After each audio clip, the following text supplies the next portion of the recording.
ஆமென் ஆமென் ஹalleluya. சத்தமா சொல்லுவீங்களா ஹalleluya? எல்லாருமே எடுத்துக்கோங்க. சகரியா எழுதின தீர்க்கதரிசன புஸ்தகம் 1ஆம் அதிகாரம் 3வது வசனம். ஆகையால் நீ அவர்களை நோக்கி சேனைகளின் கர்த்தர் உரைக்கிறது என்னவென்றால், என்னிடத்தில் திரும்புங்கள் என்று சேனைகளின் கர்த்தர் சொல்லுகிறார். அப்பொழுது நான் உங்களிடத்துக்கு திரும்புவேன் என்று சேனைகளின் கர்த்தர் சொல்லுகிறார். சேனைகளின் கர்த்தர் என்ன சொல்றாருன்னா, அந்த காலையில் உங்களை என்னைய பார்த்து என்னிடத்தில் திரும்புங்கள், அப்பொழுது நான் உங்களிடத்தில் திரும்புவேன். என்னிடத்தில் திரும்புங்கள், அப்பொழுது நான் உங்களிடத்தில் திரும்புவேன். அல்லேலூயா. அப்படின்னா என்ன அர்த்தம்?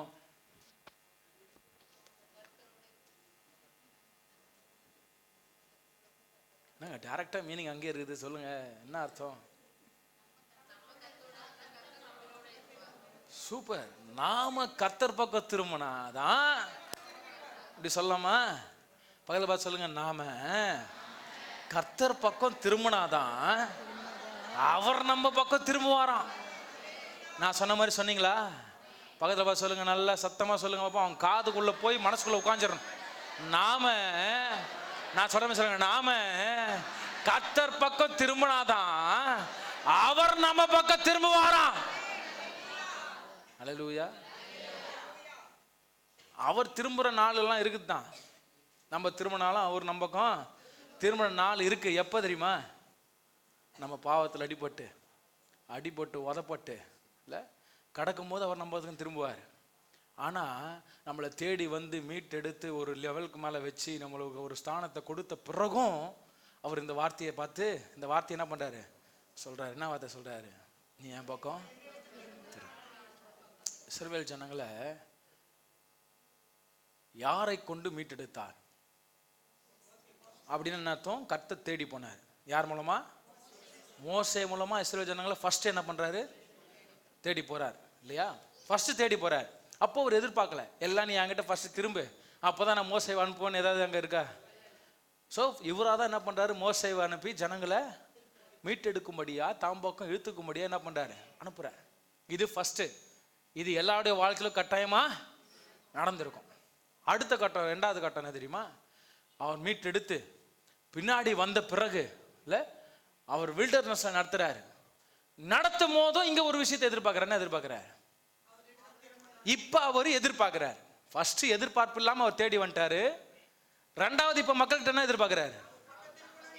என் பக்கம் திரும்பி இருக்கணும்னு எதிர்பார்க்கிறார். அல்லேலூயா. 2 விஷயத்தையும் கத்த செய்யறார். ஃபர்ஸ்ட் தேடி வருவாரு. அல்லேலூயா. ஃபர்ஸ்ட் என்ன செய்வாரு? தேடி வருவாரு. 2வது தேடி வந்த பிறகு என்ன செய்வாரு? நீங்களும் நானும் அவர்கிட்ட இருக்கிறோமா இல்லையாங்கிறத எதிர்பார்ப்பார். அல்லேலூயா. இஸ்ரவேல் ஜனங்களுக்கிட்ட அந்த எதிர்பார்ப்பை வச்சாரு. ஆனா அவருக்கு பெற்றது, அவருக்கு கிடைச்சது ஏமாற்றம். அந்த ஏமாற்றத்தின் பலன்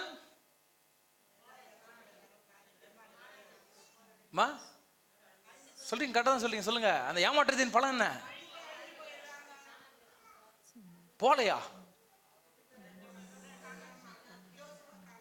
அது ஒரு பெரிய சாப்டர் இருக்கு.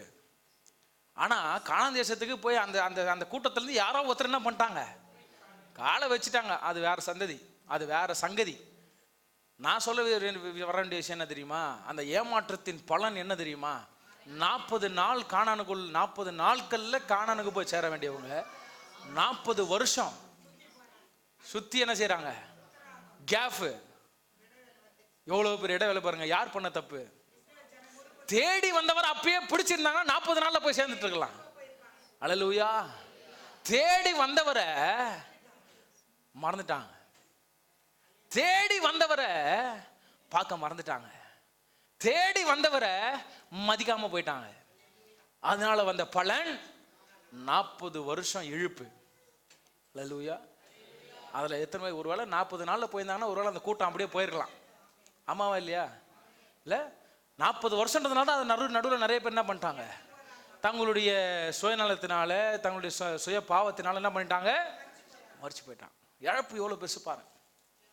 அதனால தான் சொல்றாரு, என்னிடத்தில் திரும்புங்கள், அப்பொழுது நான் உங்களிடத்தில் திரும்புவேன். இங்க பர்பஸா எந்த சூழல்ல இந்த வார்த்தை பேசப்படுது அப்படின்னா, இஸ்ரேல் மக்கள், யூதேய மக்களும் இஸ்ரேல் மக்களும் கிட்டத்தட்ட பாபிலோனுக்கிட்ட சிறையிருப்புக்குள்ள போய் 70 வருஷம் என்ன பண்றாங்க, சிறையிருப்புக்குள்ள இருக்கிறாங்க. எத்தனை வருஷம்? கிட்டத்தட்ட 70 years சிறையிருப்புக்குள்ள ஜனங்கள் இருக்கிறாங்க. அதாவது இந்த வார்த்தை பேசப்பட்டதான நோக்கமும் இந்த வார்த்தை பேசப்பட்டதான சூழலை பற்றி நான் சொல்ல வரேன். மக்களுடைய மனோப்பான்மை எப்படி இருந்துச்சு, மக்களுடைய மனநிலைமை எப்படி இருந்துச்சு, அவருடைய சூழல் எப்படி இருந்துச்சுங்கிறத உன் மத்தியில் நான் எடுத்துரைக்கிறேன். அப்போ உள்ளே போகும்போது அவர்கள் வில்டர்னஸ்குள்ள, அதாவது எக்ஸைலுக்குள்ளே போகும்போது, அவர்கள் சிறையிக்கப்பட்டு உள்ளே போகும்போது எத்தனை பேர் இருந்தாங்கன்னா கிட்டத்தட்ட லட்சக்கணக்கான மக்கள் இருந்தாங்கன்னு சொல்லப்பட்டிருக்கு. ஆனால் விடுதலை ஆக்கப்பட்டு வெளியே வந்த பிறகு, அதாவது 70 வருஷத்துக்கு பிறகு எத்தனை பேர் வெளியே வந்தாங்க தெரியுமா? யாருக்கா தெரியுமா? தெரியலையா? போனது எத்தனை பேர் சொன்னேன்? லட்சக்கணக்கான மக்கள். ஆனால் வெளியே வரும்போது வெறும் 50,000 பேர் தான் என்ன பண்ணாங்க, வந்தாங்க. இப்போ பாருங்க எவ்வளோ பேர் என்ன பண்ணிட்டாங்க, அப்போ உள்ள அந்த சிறையிருப்புனால அவதிப்பட்டு செத்து போயிட்டாங்க. மிச்சம் வந்தவங்க எத்தனை பேர்? வெறும் 50,000 பேர். என்னென்ன மாதிரி கடினமான சூழலுக்குள்ள மக்கள் தள்ளப்பட்டாங்கன்னா, 70 வருஷம் இவங்க என்ன பண்ணிட்டாங்கன்னா சிறையிருப்புல ஜாலியாக என்ன பண்ணிட்டாங்க, கொடுக்கப்படுற வேலையை செஞ்சுக்கிட்டு அவங்க கொடுக்குற ஆகாரத்தை சாப்பிட்டுக்கிட்டு எப்படியோ நாட்களை ஓட்டிட்டாங்க. இப்போ அந்த ஜெயில இருந்து வெளியே வந்த பிறகு இவங்க என்ன பண்ணி ஆகணும்? இப்போ இல்லைம்மா, ஆமாம் தானே, எவனோ ஒருத்தன் அதிகாரம் பண்ணியிருந்தவன் என்ன பண்ணியிருந்தான், சாப்பாடை கொடுத்துட்டு இருந்தான். இப்போ வெளியே வந்தோடனே நிறைய பேர் இந்த ஜெயில் வாசிகளெல்லாம் பார்த்தீங்கன்னா வெளியே போடான்னு சொன்னால் கூட என்ன பண்ண மாட்டான். தெரியுமா உங்களுக்கு? ரொம்ப நாளாக ஜெயிலே இருந்து பழகிட்டவனுக்கு வெளியே போடான்னு எட்டி மேய்ச்சாலும் என்ன பண்ண மாட்டான். ஏன்? வேலையை வெளியே போய் வேலை செய்யணும், பாடு போடணும், கஷ்டப்படணும், அந்த சொத்துக்காக அலையணும், அசிங்க பண்ணணும். ஆனால் ஜெயிலுக்குள்ள அந்த பிரச்சனையே நேரத்துக்கு கரெக்டாக கஞ்சோ கூலோ என்ன பண்ணிடுவாங்க. இந்த ஒரு விதமான பிரச்சனையை அவங்க ஃபேஸ் பண்ணாங்க. ஏன்னா 70 வருஷம் உள்ள இருந்து சுகத்தை கண்டுட்டாங்க. வெளியே வந்து இப்போ அவங்க என்ன பண்ணணும், பாடு பண்ணணும், உழைக்கிறோம். ஆகாய், அதுக்கு முன்னாடி புக்கில் ஆகாய் 1ஆம் அதிகாரம் 6ஆம் வசனத்தெல்லாம் பார்த்தீங்கன்னா சொல்லப்பட்டிருக்கு, வாசிங்க. நீங்கள் திரளாய் விதைத்தும் கொஞ்சமாய் அரித்து கொண்டு வருவீர்கள், நீங்கள் புசித்தும் திருப்தியாகவில்லை. என்ன பண்ணவில்லையா? திரளா விதைச்சிங்க, ஆனா கொஞ்சமா அரித்து உங்களுமே நீங்க பெற்றுக்கொள்ளல, திருப்தி அடையல. அடுத்தது, குடித்தும் பரிபூரணம் அடையவில்லை. குடித்தும் பரிபூர்ணம் அடையவில்லை, வெறுமையா இருக்கு. அடுத்தது, நீங்கள் வஸ்திரம் உடுத்தியும் ஒருவனுக்கும் குளிர் விடவில்லை. ஒருவனுக்கும் குளிர் விடவில்லை அப்படின்னா என்னன்னா, ஒருத்தனுக்கும் அது வந்து ஏற்றதா இல்ல. நீ வஸ்திரம் உடிச்சிருக்கிற, ஆனா அந்த வஸ்திரம் உனக்கு பிரயோஜனமா இல்ல. கூலியை சம்பாதிக்கிறவன் பொத்தலான பையிலே போட எப்படி போயிட்டு இருக்குதான். அப்ப எதுவுமே கையில என்ன பண்ணல, நிக்கல. ஹல்லேலூயா. அப்படியே 1ஆம் அதிகாரம் 10-11 வசனங்களை வாசிங்க. ஆதலால் உங்கள் மேல் இருக்கிற வானம் பனியை பெய்யாமலும் பூமி பலனை கொடாமலும் போயிற்று. நான் நிலத்தின் மேலும் மலைகள் மேலும் தானியத்தின் மேலும் புது திராட்சரசத்தின் மேலும் எண்ணெயின் மேலும் பூமியில் விளைகிற எல்லாவற்றின் மேலும் மனுஷரின் மேலும் மிருகங்களின் மேலும் கைப்பாடு அனைத்தின் மேலும் வறட்சியை வருவித்தேன் என்றார். என்ன வரவிக்கிறார் என்றாரு. அப்ப அங்க பயங்கர வறட்சி காணப்பட்டுச்சு. இவங்க படுற பிரயாசத்துக்கெல்லாம் அவங்க கிடைக்கிற பலன் என்னதான் கிடைச்சது? தோல்வி, வறட்சி, எதுவுமே பலன் அளிக்கல. அவங்க கஷ்டப்படுறாங்க, போராடுறாங்க, ஆனா எதுவுமே நல்ல ஹீல்டே அவங்களுக்கு கொடுக்கல. விதைக்கிறது நிறைய இருக்கு, போராடுறாங்க, அவங்களுக்கு போதுமான மேன் பவர் இல்லைங்க. ஏன்னா கிட்டத்தட்ட லட்சக்கணக்கான மக்கள் என்ன பண்ணிட்டாங்க, செத்துட்டாங்க. இருக்கிறது மொத்தம் எவ்வளவு பேரு? 50,000 பேர். அப்ப அங்க என்ன கிடையாது, மேன் பவர் கிடையாது. இல்லை ஒரு விவசாயத்துக்கு சும்மா பண்ணிட முடியுமா? விவசாயத்தை சொல்லுங்களேன், ஒரே ஆள் விவசாயத்தை பண்ண முடியுமா? பண்ண முடியுமா? முடியாது. அதுக்கு என்ன தேவை? இப்போதான் மிஷின்ஸ் வந்துச்சு. இப்போ ஒரு ஆள் என்ன பண்ணிடலாம், 1 ஏக்கர் நிலத்தை அழகா உழுது நட்டு அவனே அறுவடை பண்ணிடலாம், தெரியுமா? அப்படியெல்லாம் இப்போ மிஷின் கண்டுபிடிச்சிட்டாங்க. ஆனால் முன்னாடி அப்படியெல்லாம் கிடையாது. எல்லாத்துக்கும் எல்லா விஷயத்துக்கும் ஒரு ஆள் தேவை. அல்லேலூயா, நல்ல சொல்லுங்க. அப்ப மனித பவர் அவனுக்கு அந்த டைம் இல்ல. மக்கள் ஒருத்தர் மாத்தி ஒருத்தர் உதவி செய்யறதுக்கு இல்ல. ஏன்னா எல்லாருக்குள்ளேயும் ஒரு தேவை வந்துச்சு. யாருக்கிட்டையும் பணம் இல்லை, தேவையான சாப்பாடு இல்லை. இவ்வளோ கஷ்டங்கள் மக்கள் என்ன பண்ணாங்க, கோத்ரூ பண்ணாங்க. ஆல்ரெடி அடிமைத்தனத்துல என்ன என்ன சந்திச்சாங்க, போராட்டத்தை சந்திச்சாங்க, கஷ்டத்தை சந்திச்சாங்க. வெளியே வந்து என்னதான் பண்றாங்க. அப்போ ஒரு ஒரு விஷயம் நினைக்கிறாங்களாம், பின்னாடி பேக்ரவுண்டில் சொல்லப்பட்டிருக்கு, பேக்ரவுண்ட் வேர்ட்ஸில் சொல்லப்பட்டிருக்கு. அவங்க ஒரு விஷயம் நினைச்சாங்களாம். என்ன நினைச்சாங்களாம், நாங்கள் சிறையிருப்பில் இருந்த போது கூட ஏதோ ஒரு நேரமாவது கொஞ்சம் சந்தோஷமா சாப்பாட்டை சாப்பிட்டு இருந்தோம். எப்படி இஸ்ரேல் ஜனங்கள் சிந்திச்சாங்களோ அதே போல இவங்களும் சிந்திக்கிறாங்க. முன்னோர்கள் சிந்திச்ச பிரகாரம் இவங்களும் சிந்திக்கிறாங்க. இதெல்லாம் வச்சு அந்த மக்கள் என்ன மென்டாலிட்டிக்குள்ள வந்துடுறாங்கன்னா, ஒரு வேலை கர்த்தர் எங்களை விட்டு தூரம் போயிட்டாரோ. இந்த மாதிரி எத்தனை பேர் நினைக்கிறீங்க?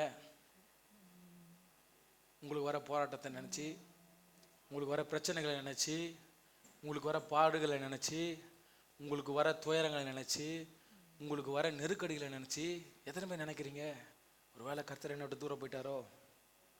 நினைக்கிறீங்களா? நினைக்கிற மாதிரி சூழ்நிலை வந்துச்சா? அந்த சூழ்நிலை இப்போ நினைச்சிங்களா?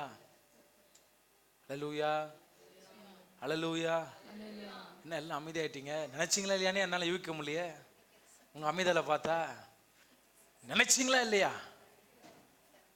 அட மறுபடியும் அமைதியாகிறீங்களே. நினைச்சேன்னா நினைச்சேன்னு சொல்லுங்க, நினைக்கலன்னா சொல்லுங்க. அப்போ நினைச்சிங்களா இல்லையா? நினைக்கலையா? உண்மையாவா? 100%ஆ? மாற்றம் இல்லையே. அல்லேலூயா. ஆனா இந்த மக்கள் என்ன பண்ணாங்க? நினைச்சாங்க. நினைச்சவங்களை பார்த்து தான் கர்த்தர் சொல்றாரு, இப்ப உன் முகத்தை என் பக்கம், அப்ப நான் உனக்கு உன் பக்கம் திரும்ப, என் பக்கம் திரும்பு, நான் உன் பக்கம் திரும்ப. அல்லேலூயா. என்னிடத்தில் திரும்புங்கள், அப்பொழுது நான் உங்களிடத்தில் திரும்புவேன். இந்த ஃப்ரேஸ்க்குள்ள ஒரு ஃப்ரீவில் அடங்கி இருக்கு. எதுவுமே கண்டுபிடிச்சிங்க? என்ன ஃப்ரீவில்னா, கர்த்தர் உங்களுக்கும் எனக்கு ஒரு சுதந்திரத்தை கொடுத்திருக்கிறார். என்ன சுதந்திரம் தெரியுமா? அவர்கிட்ட நான் திரும்பணுமா வேணாமான்னு முடிவு எடுக்கிற சுதந்திரத்தை கொடுத்திருக்கிறாரு. கண்டுபிடிச்சிங்களா? அத அந்த வார்த்தையில உங்களுக்கு புரியுதா? அது தெளிவா சொல்றாரு பாருங்க. என்னிடத்தில் திரும்புங்கள். இப்படியே நிறுத்தியிருந்தா அது அதிகாரம். என்னிடத்தில் திரும்புங்கள் அப்படியே நிப்பாட்டிட்டு இருந்தார். என்னிடத்தில் திரும்புங்கள் என்று சேனைகளின் கர்த்தர் சொல்லுகிறாருங்கிறோட நிப்பாட்டி இருந்தார்னா அது என்னது? அது என்னது? அது அதிகாரம். செஞ்சுதான் ஆகணும்ன்ற கட்டளை போடுறாரு. ஆனா அவர் அப்படி போடல. அவர் எப்படி பேசுறாரு? அவர் எப்படி பேசுறாருங்க? சத்தமா சொல்லுங்கப்பா, எப்படி பேசுறாரு? என்னிடத்தில் திரும்புங்கள், அப்பொழுது நான் உங்களிடத்தில் திரும்புவேன். அப்படின்னா என்னன்னா, உங்ககிட்ட முடிவெடுக்கும்படியா உங்ககிட்ட என்ன கொடுக்குறாரு? பொறுப்பை கொடுக்குறாரு. அல்லேலூயா. நல்ல அல்லேலூயா சொல்லுங்க.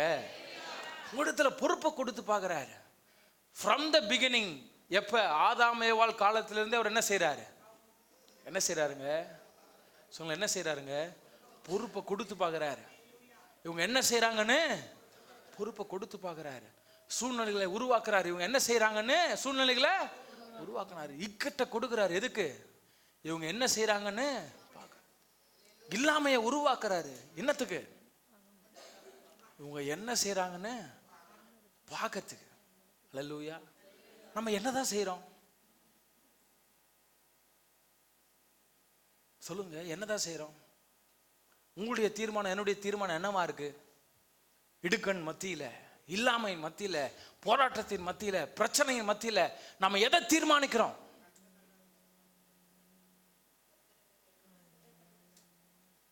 எதை தீர்மானிக்கிறோம்? முடிவெடுக்கிற தன்மை நம்ம கிட்ட கொடுக்கப்பட்டிருக்குல்ல. இல்ல என்னங்க ஐயா, நீங்களும் நானும் முடிவெடுக்கிற தன்மை உடையவளா இருக்கிறோம். அந்த அதிகாரம் நம்ம கிட்ட இருக்கு. கடவுள் எங்கேயும் அவர் கட்டளையா போடல. என்ன கட்டளையா போடல? என்ன கட்டளையா போடல? ஆமா, நான் சொன்னதுதான் அப்படின்னு அவர் எங்கேயுமே செய்யல. அவர் எல்லாத்திலும் முடிவு எடுக்கிறதுக்கு நமக்கு என்ன பண்ணிருக்கிறாரு? கலாத்தியர் 5ஆம் அதிகாரம் 1ஆம் வசனத்துல வாசிங்க. ஆனபடியினாலே நீங்கள் மறுபடியும்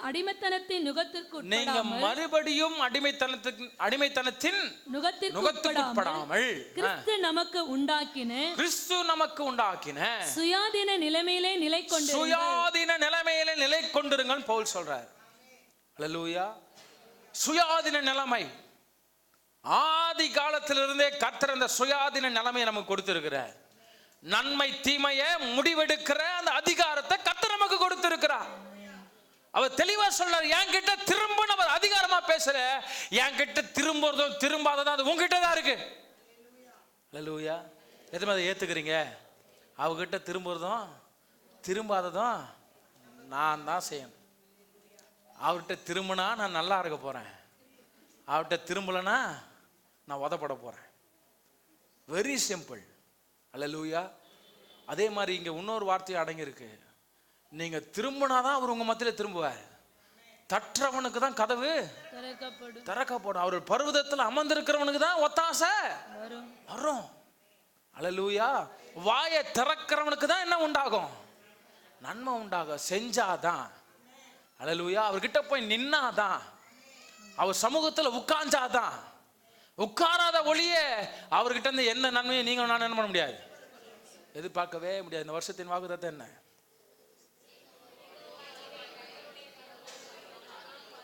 சத்தமா தான் சொல்லுங்களேன், என் மனம் உறீங்க.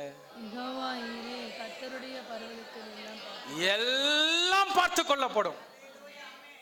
கட்டாயமா எல்லாத்தையும் பார்த்துக்குவாரு ஐயா. கட்டாயமா எல்லாத்தையும் நீங்க அவர் பக்கம் திரும்பினாதான். சும்மா பார்த்துக்க மாட்டாரு. சும்மா என்ன பண்ணிக்க மாட்டாரு. வார்த்தையை சொல்லி சொல்லி நீங்க ஏமாந்துக்காதீங்க. நல்ல ஒரு ஆமேன்னு சொல்லுங்க. ஏன் இப்படி நான் பேசுறேன் அப்படின்னா, அந்த வார்த்தை உண்மையாகிறதும் பொய்யாகிறதும் யார்கிட்ட தான் இருக்குது? அவர் சொன்ன வார்த்தை உண்மையானது தான். அவர் சொன்ன வார்த்தை உண்மையானது தான். ஆனா அதை பொய்யாக்குறது யாரு? ஒத்துக்கிறவங்களுக்கு வாழ்வு. நாமன்னு வேணாம். நல்லது, நல்ல தேங்க்யூமா. நான் தான் சொல்ல, நல்லா சொல்லுங்க, சத்தமா சொல்லுங்க. அக்செப்ட் பண்ணிக்காங்க. பிசாசு வெக்கப்படுவாங்க. சொல்லுங்க, நான் தான். ஏங்க நம்முடைய வாழ்க்கை இன்னும் செழிக்கல? இவ்வளோ வார்த்தைகள் இல்லை, பல்லாயிரக்கணக்கான வார்த்தைகள் இந்த வேதத்தில் அடங்கி இருக்கு. அத்தனை வார்த்தைகள் நமக்கு நல்லாவே தெரியும். ஆனால் எதுவுமே இன்னும் நிவர்த்தியாக்கப்படலை, எதுவுமே இன்னும் கிரியேட் இல்லை.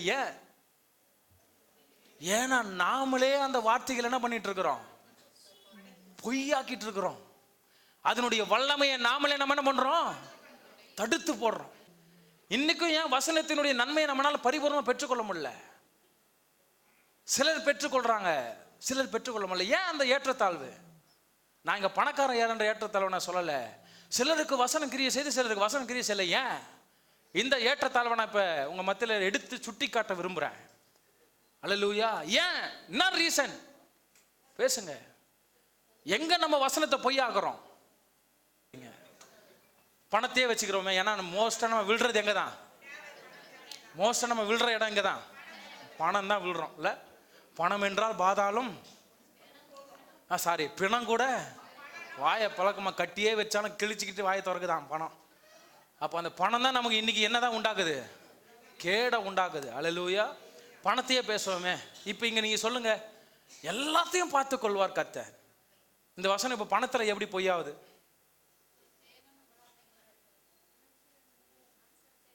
வந்துட்டீங்க, பாயிண்ட்டுக்கு வந்துட்டீங்க, பேசி முடிச்சிருங்க.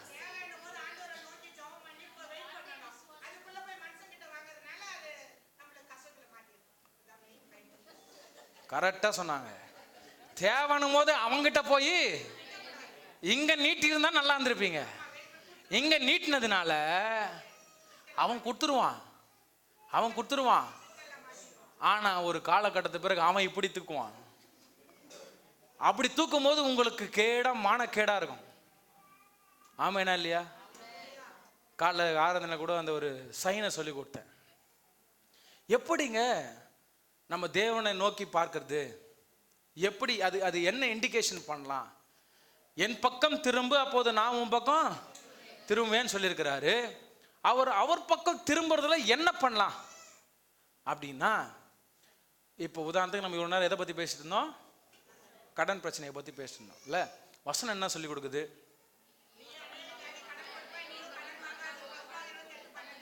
28 12. ஆனா இது ஏமாத்துறோமே நம்ம இல்ல, ஆமா தானே? இல்லைன்ற உடனே நம்ம மனசு எங்க போய் தேட ஓடுது? கர்த்தரிடம் திரும்பினா போது. வசனம் சொல்லுது இல்ல, உனக்கு தேவைன்னு வரும்போது எங்க ஓடிவா? ஓடிவா. ஒத்தாசை வரும் பருவத்துக்கு நேரம் கண்களே ஏறடு. வசனம் சொல்லுதுல, வசனம் சொல்லுதுல, மனசுக்குள்ள இருக்குல்ல. சொல்லும் போதே டான் டான் வசனத்தை பேசுறீங்கல்ல. எல்லாருக்குள்ளயும் இருக்கு. எனக்கும் தெரியும், உங்களுக்கும் தெரியும். நான் சிலரை சொல்றேம்மா, எல்லாரையும் சொல்ல தப்பா எடுத்துக்கூடாது. மறுபடியும் அதை நான் சொல்ல வரேன். எல்லாரையும் நான் இங்கே குற்றம் சாட்டவோ வரல. நம்ம எல்லாருக்கும் பொதுவான ஒரு ஆலோசனை இது. எனக்கும் சரி, எனக்கும் சூழ்நிலை வராதுன்னு நினைக்கிறீங்களா? எனக்கும் வருது. ஒரு நாளைக்கு கிட்டத்தட்ட 50 ஃபோன் வருது. ஸ்டார் ஹெல்த் இன்சூரன்ஸு, அப்புறம் என்னது ஏதோ ஏஜேஜே, ஜேஎஸ், இப்படின்னு இஷ்டத்துக்கு எங்கெங்கேருந்தோ என்ன பண்ணுது ஃபோன் வருது. என்ன ஃபோனு தெரியுமா? என்ன ஃபோன் வருது தெரியுமா? உங்களுக்குலாம் வரது இல்லையோ? அப்படியா? யாருக்கும் வர்றது இல்லையா? அப்ப யாருக்கும் ஃபோன் வர்றது இல்லையா உங்களுக்கு? சார் 4 lakhs இப்பவே உங்களுக்கு ப்ரீ அப்ரூவல் லோன். நீங்க ஒரு ப்ரூஃப் கூட தர வேணாம். 4 லட்ச ரூபா உங்களுக்கு என்ன பண்ணிடுறேன். எந்த ப்ரூஃப்மே தானே. உங்கள்கிட்ட வீடு இருக்குதுயா இல்லையா, உனக்கு நல்லா இருக்குதா இல்லையா, உன்னால கொடுக்க முடியுமா கொடுக்க முடியாதா, எதுவுமே எனக்கு தேவையில்லை. 4 லட்ச ரூபா ஆன் த ஸ்பாட் உனக்கு தரேன் அப்படின்னு சொன்ன உடனே நம்ம மனசுல என்ன பண்ணோம்? லா லா லா அப்படியே பறக்கும் மேல. ஆனா அந்த பறவை கூடிய சீக்கிரத்தில் ரக்க உடைச்சு உட்கார வைக்க போறான்றது நமக்கு தெரியாது. அப்போ பறந்துடும் ஜாலியா ஆயிட்டா. ஆனா பின்னாடியே அவன் வலையை விரிச்சு வச்சுக்கிறது தெரியாது. அப்ப இங்கதான் நம்ம அந்த வசனத்தை யூஸ் பண்ணோம். என்ன தெரியுமா? நீயோ ஒடுக்கிற மாதிரி நீ இருந்துக்க, வாங்குற மாதிரி இருந்துக்காத. அல்லேலூயா. இப்போ அநேக கிறிஸ்தவங்க பண்றது என்ன தெரியுமா? இப்போ இந்த மாதிரி ஒரு வேர்டு என்ன தெரியுமா? நீயும் கடன் வாங்குவாய், கடனையும் கொடுக்காது இருப்பாய். நான் சொல்ற வார்த்தை புரிஞ்சுச்சா? சொல்லுமா, என்ன என்கிட்ட சொல்லுங்க பாப்போம். நீயோ கடன் வாங்குவாய், அந்த கடனையும் கொடுக்காது இருப்பாய். நிறைய பேருடைய வாழ்க்கையில் இது ஒரு பிலாசபியை ஃபாலோ பண்ணுகிறாங்க. எங்க எங்க கடன் வாங்குறதே தப்பு. வாங்கின கடனையும் கொடுக்காம ஏமாத்துறது, கடன் வாங்குறதே முதல்ல பாவம். அந்த பாவத்துக்கு மேல ஒரு பாவத்தை என்ன பண்றாங்க?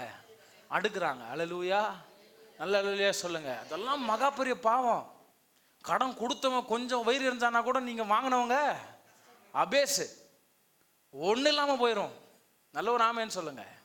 ஏன்னா அவனும் கடினமான உழைக்கிற பணத்தில் தான் என்ன செய்யறான்? உதவியை செய்யறான். அல்லேலூயா. அதெல்லாம் நாணயமா இருக்கணும். நம்ம தலை நிமிர்ந்து ராஜா போல வாழ்றது தான் அவருக்கு விருப்பம். அல்லேலூயா. யாருக்கு முன்னாடி தலை குனியறது அவருடைய விருப்பமே கிடையாது. அதனால அந்த வார்த்தையெல்லாம் நமக்கு எடுத்து கொடுத்துக்கிட்டே இருக்கிறாரு. நாம் அதை கவனிக்கணும். முடிவெடுக்கிறது உங்களுடைய காரியம். முடிவெடுக்க வேண்டியது உங்களுடைய அதிகாரம். என்ன முடிவெடுக்க போறீங்க அது உங்க கையில தான் இருக்கு. அல்லேலூயா. அவடத்துல திரும்புறதும் உங்ககிட்ட தான் இருக்குது. அவடத்துல திரும்பாம எங்கேயோ நீங்க யார்கிட்டயோ நீங்க போறதும் உங்ககிட்ட தான்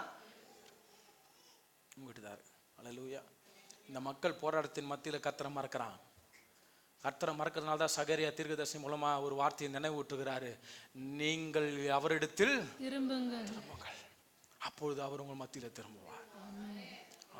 திரும்புவார். கடினமான நாட்களில் போறீங்களா? கஷ்டமான வழியில் போயிட்டு இருக்கிறீங்களா? உடைந்து காணப்படுறீங்களா? இல்லாமையில் இருக்கிறீங்களா? உங்களையும் என்னைய பார்த்து கர்த்தர் சொல்றார், நீயோ உன் முகத்தை என் பக்கம் திருப்பு. உன் மீது என் முகத்தை நான் திருப்புவேன். அவர் முகம் திருப்பப்பட்டாவே போதுங்க. நமக்கு வேண்டிய நன்மைகள் நமக்கு பின்னாடி ஒடியாரும். அந்த ஆசை காட்ட சொல்லல. 100% உண்மை, ஊர்ஜிதமான உண்மை. இது மாற்றமே இல்லாத ஒரு விஷயம். அல்லேலூயா. இன்னைக்கும் கர்த்தர் அதன் ஊடாக எங்களையும் நடத்துறாரு. எங்களுக்கும் பிரியம் என்ன தெரியுமா? உங்களையும் கர்த்தர் அப்படி நடத்தணும்னு. அல்லேலூயா. அவரிடம் உங்க முகத்துக்கு திருப்புங்க, அவரிடம் எதிர்பார்த்து நில்லுங்க, அவரிடம் அமர்ந்து உட்காருங்க. உங்க தேவைகள், உங்களுக்கு வேண்டியவைகளை கர்த்தர் சந்திக்க வல்லவரா இருக்கு, நிச்சயமா சந்திக்க வல்லவரா இருக்கிறார். எப்பவுமே நம்முடைய மாம்சம் தூண்டும். என்ன தூண்டும்? என்ன தூண்டும்? என்ன தூண்டும்? அந்த வசனத்தை பொய்யாக்கும்படியா உங்களுக்கு காரியங்களை ஏவி தூண்ட விடும். அந்த சமயத்தில் நீங்க பண்ண வேண்டியது என்ன தெரியுமா? என்ன பண்ணும்?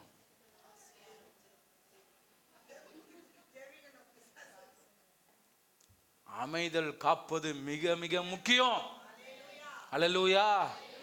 அப்பதான் போயிட்டு அங்க கூடு இங்க கூடுன்னு வாங்கி நீங்க செஞ்சிருவீங்க. அதை திரும்ப அடைக்கிறதுக்கு என்ன பண்ணுவீங்க? என்ன பண்ணுவீங்க? ஏன்னா அடுத்த மாசம் அடுத்த தேவை வந்துடும். அடுத்த மாசம் 10 பேர் போனோம், 20 பேர் நிற்பான். அப்ப என்ன செய்வீங்க? திரும்ப வாங்க. ஆமா, அந்த கடனுக்கு ஒரு கடன், அந்த கடனுக்கு இன்னொரு கடன், இப்படியே வட்டி குட்டி மேல குட்டி போட்டு அங்க எங்க நிற்கும்?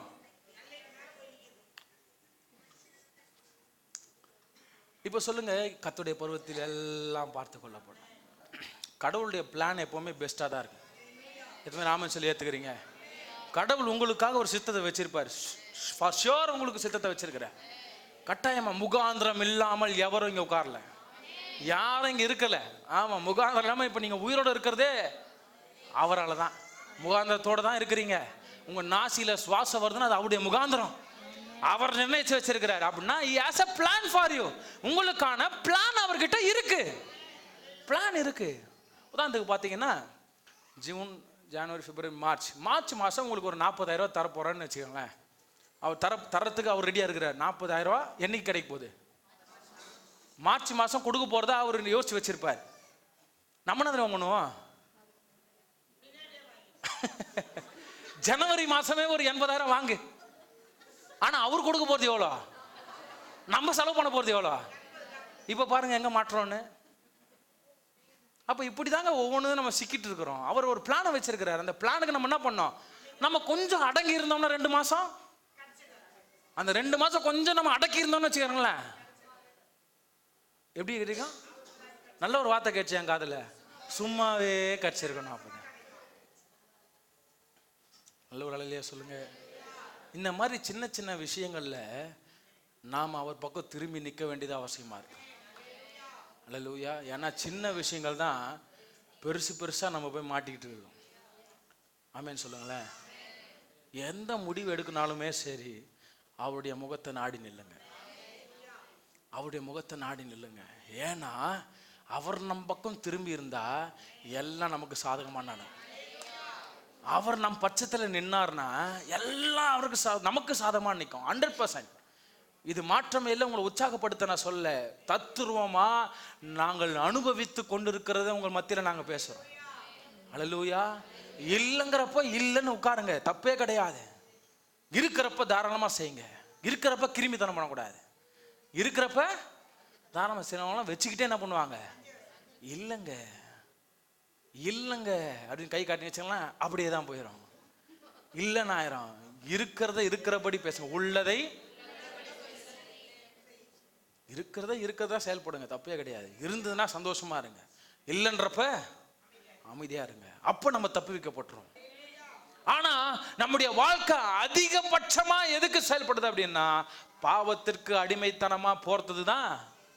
நம்முடைய மாம்சமும் சரி, நம்முடைய காலும் சரி, கையும் சரி, எல்லா அவயவங்களும் சரி ஓடுது. அவயவங்கள்லாம் எதை அடிமைப்படுத்தலாம்?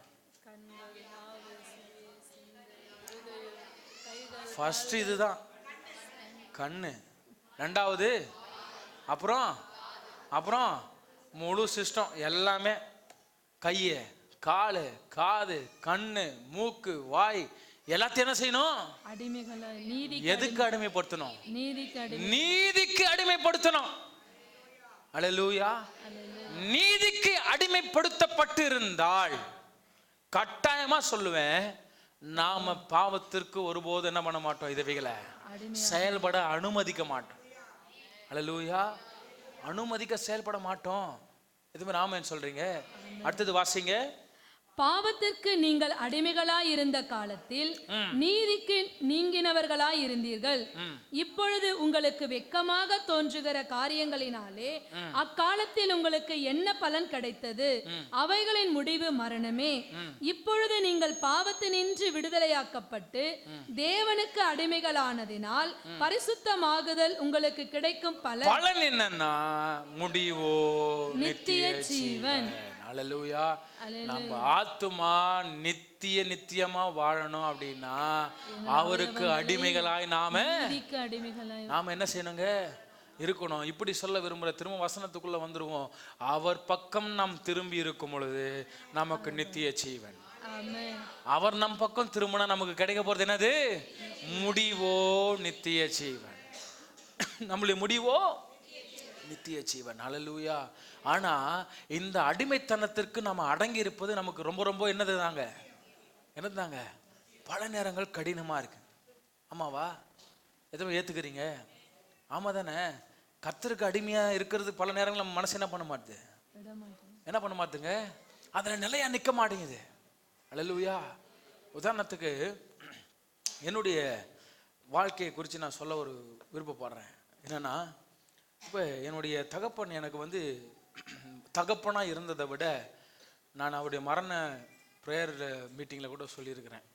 அவர் எனக்கு டாஸ்க் மாஸ்டராக தான் இருந்தது அதிகம் அப்படின்னு நான் சொல்லியிருக்கிறேன். அப்படின்னு என்னென்னா, என்னை தினந்தோறும் ஒரு அடிமையை எப்படி ட்ரீட் பண்ணுவாங்களோ அப்படி தான் என்ன பண்ணார்? ட்ரீட் பண்ணிக்கிட்டு இருந்தார். ஆனால் அன்பு இருந்துச்சு, பாசம் இருந்துச்சு. ஆனால் அதை அவர் என்ன செய்யலை? வெளிப்படையாக காட்டல. ஆனால் அவருடைய வே ஆஃப் பிஹேவிங் எப்படி இருந்துச்சு அப்படின்னா, எனக்குள்ள என்ன மனசை உண்டாக்கிருச்சுன்னா, என்னடா இவர் நாள்தோறும் என்ன கஷ்டப்படுத்திட்டே இருக்காரு, ஒடிக்கிட்டே இருக்காரு. ஒரு அடிமையை எப்படி பண்ணுவாங்க? ஒரு எஜமான ஒரு அடிமையை என்ன பண்ணுவாங்க?